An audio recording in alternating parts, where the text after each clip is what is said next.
Anggi, Tante, semua leadership yang ada. 1 bulan ini bisa bersama-sama tiap Jumat.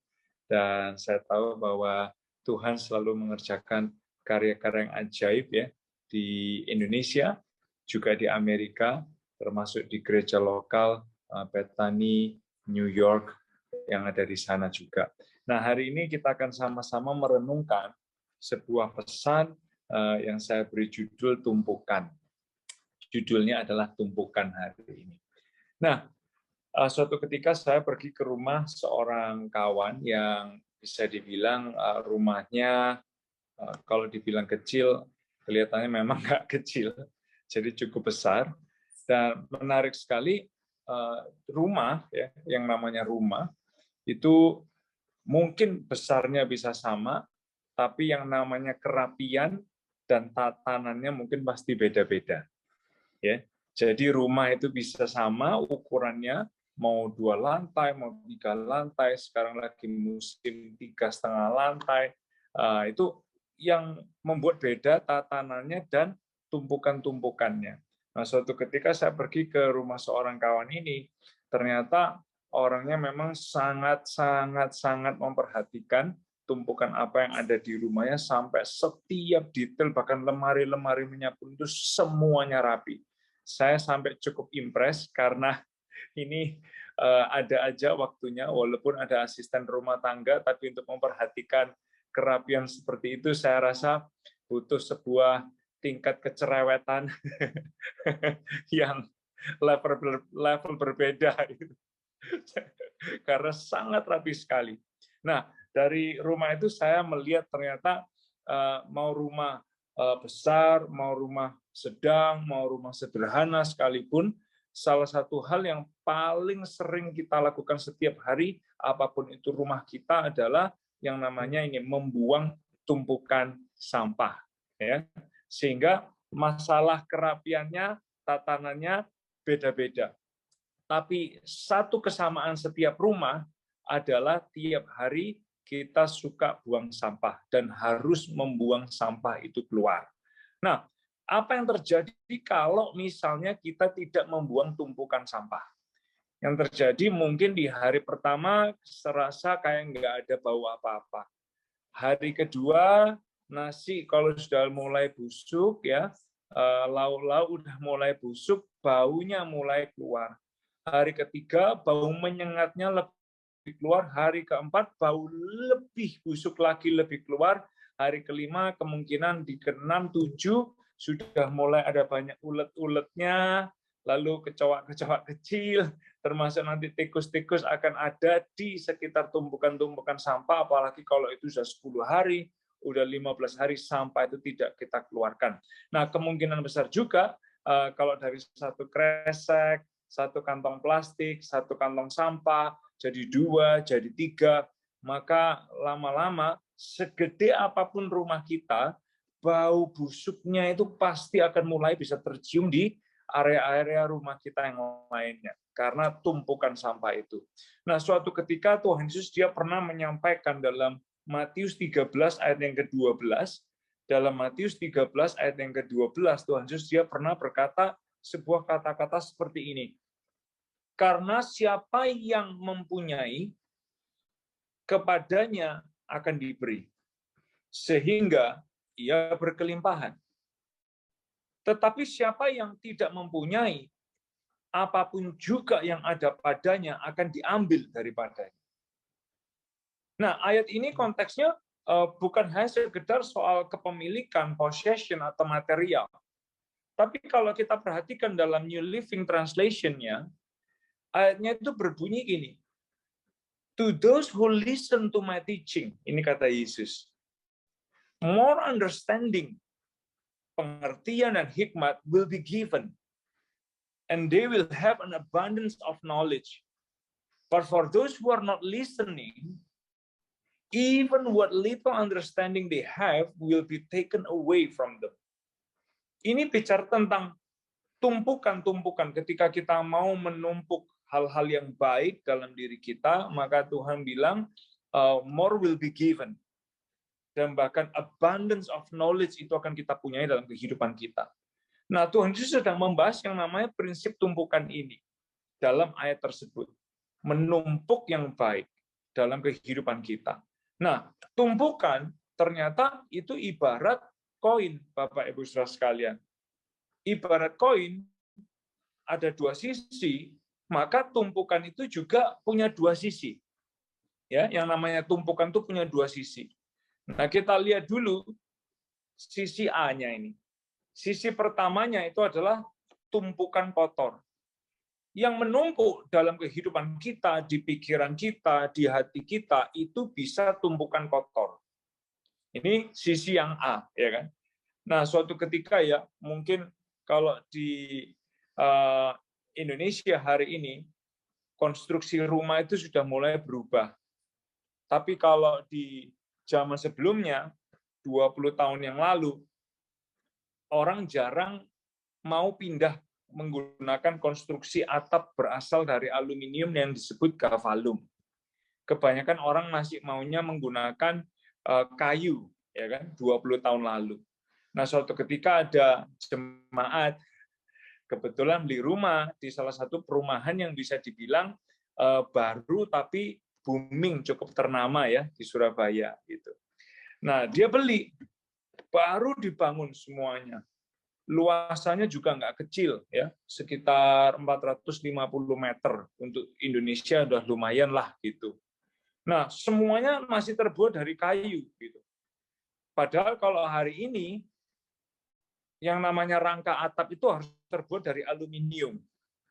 Jendela-jendela sekarang semua orang lebih suka pakai aluminium. Tapi 20 tahun lalu, Om ini dia beli, semuanya masih kayu. Wah, seneng rumahnya udah jadi gitu. Nggak kerasa, setahun nggak ada apa-apa. 2 tahun nggak ada apa-apa. 3 tahun belum kelihatan, 4 tahun kaget. Loh, kok udah keropos semua? Ternyata bahan yang dipakai, tumpukan bahan yang dipakai, itu sudah ada yang mengandung rayapnya. Jadi seluruh rumah kena rayap. Bisa bayangkan kan kalau rumah kita udah terserang termite ya, bahasa Inggrisnya kan termite itu. Kalau udah terserang termite, itu satu rumah, kalau ada kayu, dikejar terus sama rayapnya. Sampai akhirnya dia sendiri udah kebingungan, disuntik sini, suntik sana, suntik sini, suntik sana, terlambat. Jadi fondasi, atapnya, rangkanya, semuanya hancur gara-gara rayap. Nah, sumber rayapnya dari mana? Sumber rayapnya dari salah satu tumpukan bahan yang digunakan untuk membangun. Nah, suatu ketika ya, saya punya grup bersepeda hari-hari ini yang masih terus aktif gitu. Dalam perjalanan yang rute biasanya kita lewatin ya, tiba-tiba itu ada pohon itu gede Bapak Ibu Saudara sekalian. Kita orang dewasa merangkul pohon itu aja, tangan kita itu nggak cukup. Jadi itu pohon mungkin diameternya itu ya besar sekali. Kalau pohonnya aja batangnya itu besar sekali, tangan kita ngerangkul nggak cukup, dahannya itu kan berarti gede-gede. Mungkin seperti sebesar paha saya gitu, dahannya itu. Kita lagi bersepeda biasa, tiba-tiba ini dahan segede paha saya itu patah, krak persis di depan kawan saya. Langsung jatuh, dianya nggak sempat ngerem, terpelanting juga. Kita sampai mikir gini, ada yang bercanda gini, wah gara-gara lu lewat sih, makanya pohonnya jadi patah. Ya saya kadang kalau kita bercanda sama teman gitu. Tapi ternyata pohon itu bukan patah gara-gara teman saya lewat. Pohon itu patah karena something di dalam pohon itu udah mulai menggerogoti pohon tersebut. Bahkan dahannya atau mungkin ranting yang segede paha manusia itu bisa patah saat itu. Tidak ada angin, tidak ada hujan waktu itu. Panas terik biasa. Tiba-tiba krak di depan kawan saya, dia kaget nggak sempat ngerem, terjungkallah di sana. Nah, ternyata Bapak Ibu Saudara sekalian, pohon itu dia patah bukan karena siapa yang lewat atau nggak ada angin badai yang kencang, tiba-tiba dia bisa patah sebab sesuatu sudah menggerogoti pohon tersebut. Nah, dalam kehidupan kita, kadang tanpa kita sadari, tumpukan kotor itu kita biarkan. Mungkin itu tumpukan yang namanya sampah yang namanya pahit. Tahukah Bapak Ibu Saudara sekalian, orang kalau udah pahit sama satu hal aja, itu biasanya nyambung pahit kedua, ketiga, keempat dengan mudahnya. Sampai akhirnya kita akan jadi pribadi yang ini gampang banget kepahitan dan mudah kepahitan. Pahit itu seperti itu. Tiba-tiba 40 tahun jadi orang Kristen, 50 tahun jadi orang Kristen, nggak pernah berubah, nggak bisa berubah. Tiba-tiba sesuatu terjadi dalam hidup kita. Karena apa? Yang namanya kepahitan itu udah mulai menggerogoti. Tumpukan pahit itu udah mulai merusak kita. Hatred juga gitu. Dari satu hatred aja, dia bisa merambah jadi 2 hatred, 3 hatred, 4 hatred, 5 hatred, 6 hatred, 7 hatred, sampai kita ini orang yang full kebencian. Mudah banget tersulut dan mudah banget benci. Karena tumpukan yang kita bangun, yang kita bangun, yang kita bangun, yang kita bangun. Gosip juga gitu. Dari satu hal menggosip aja lama-lama kita kebiasaan untuk bisa menggosip dalam kehidupan kita.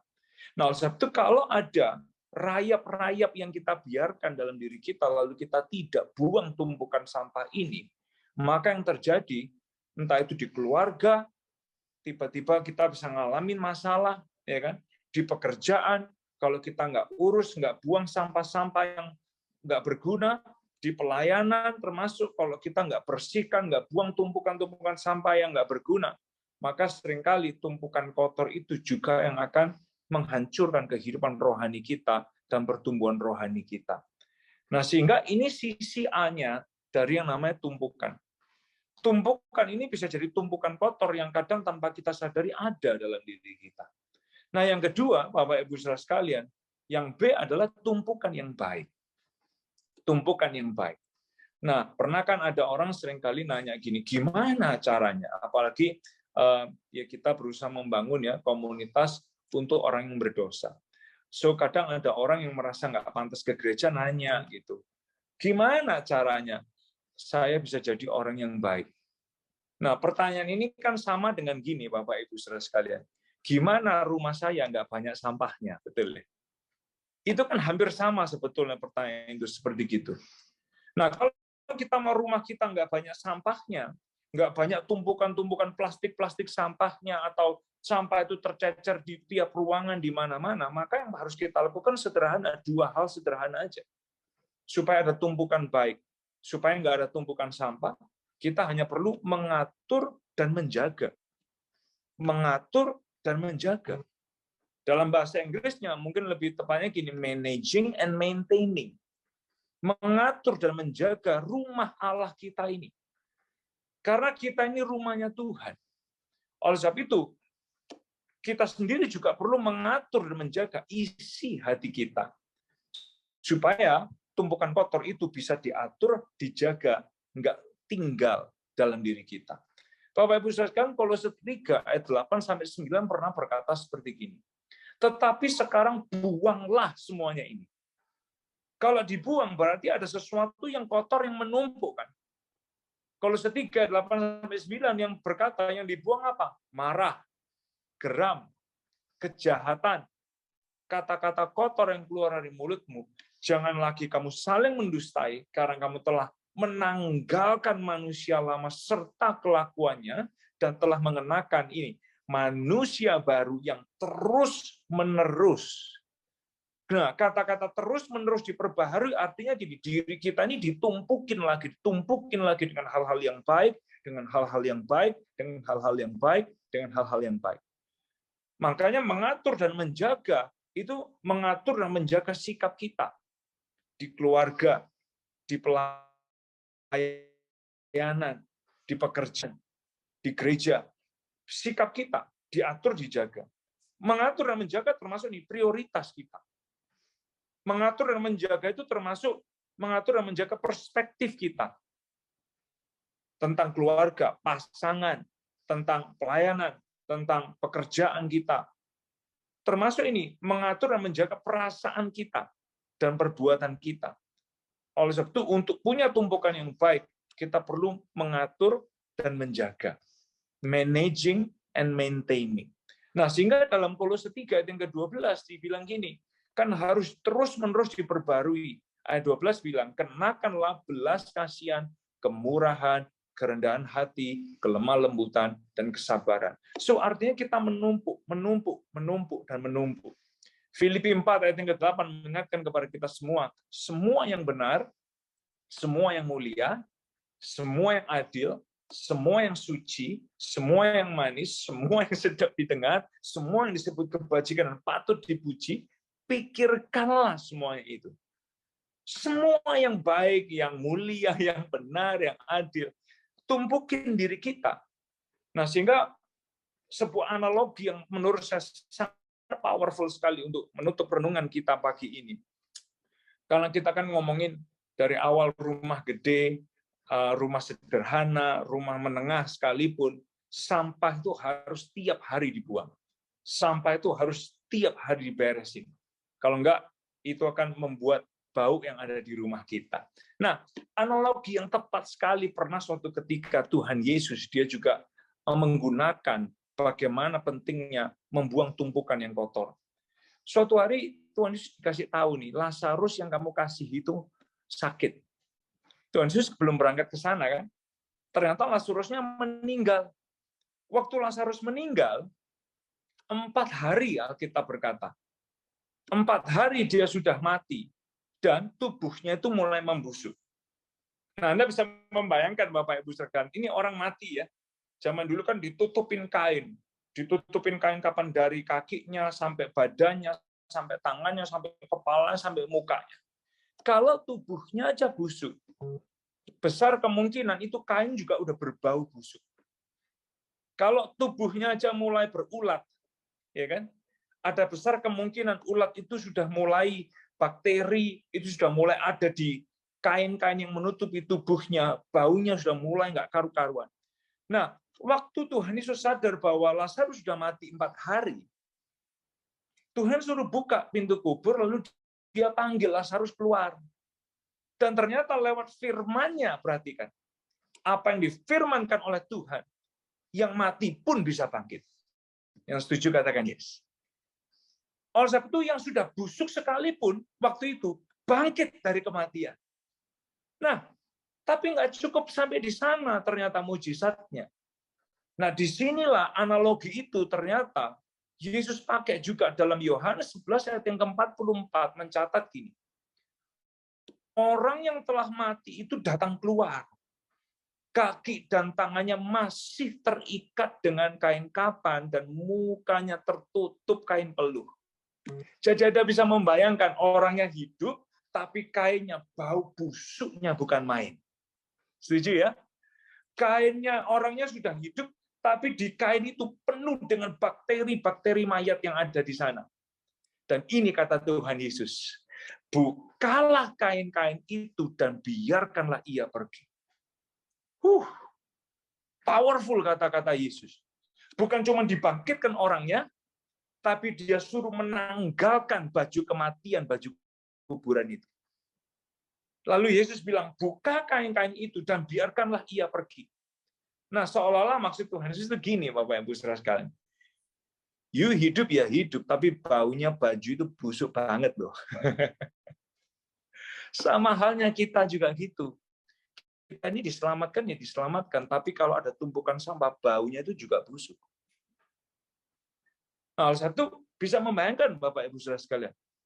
Kalau Lazarus itu sudah dibangkitkan, dia hidup, tapi sekujur tubuhnya masih ditutup dengan kain busuk, baunya busuk, penuh bakteri.